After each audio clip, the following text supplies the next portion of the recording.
వైద్యదేవో భవ వైద్యదేవో భవ వైద్యదేవో భవ. సృష్టిలో అత్యుత్తమమైన మానవ జన్మను పొందడమే మహాపుణ్యం.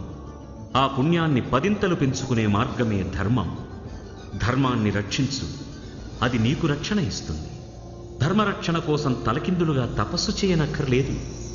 మనిషి మనిషిగా స్వచ్ఛంగా బతికితే చాలు. తన జీవితంలో తాను చేయగలిగిన ఏ చిన్న మంచి పనైనా ధర్మాన్ని రక్షించడమే అవుతుందని గ్రహిస్తే చాలు.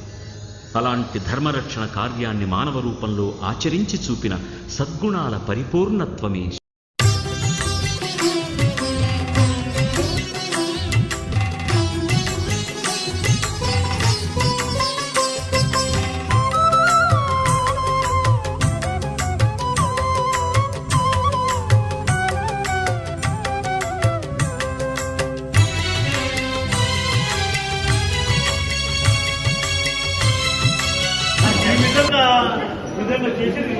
సెకండ్ ఫస్ట్ వేరే వాళ్ళు చేస్తా ఉన్నారు.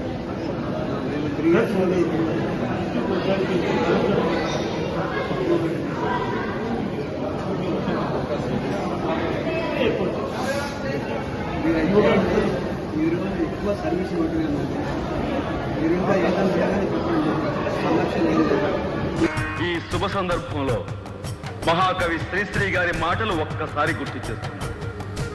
స్వాతంత్ర్యం, సమభావం, సౌభ్రాత్రం, సౌహార్దం పునాదులై ఇళ్ళు లేచి జనావళికి శుభం పూచి శాంతి శాంతి కాంతి శాంతి జగమంతా జయిస్తుంది. ఈ స్వప్నం ఫలిస్తుంది.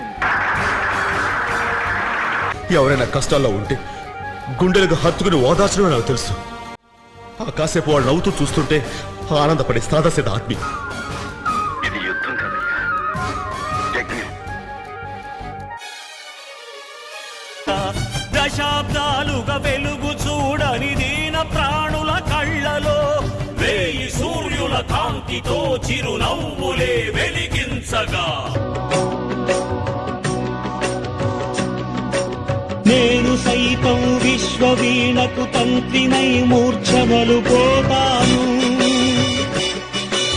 నేను సైతం భువన ఘోషకు వెర్రి గొంతుక విచ్చి మ్రోస్తాను.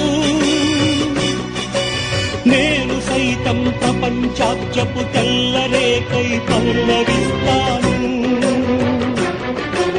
నేను సైతం బ్రతుకు పాటకు గొంతు కలిపేను. నేను సైతం బ్రతుకు పాటకు గొంతు కలిపేను. సకల జగతిని శాశ్వతంగా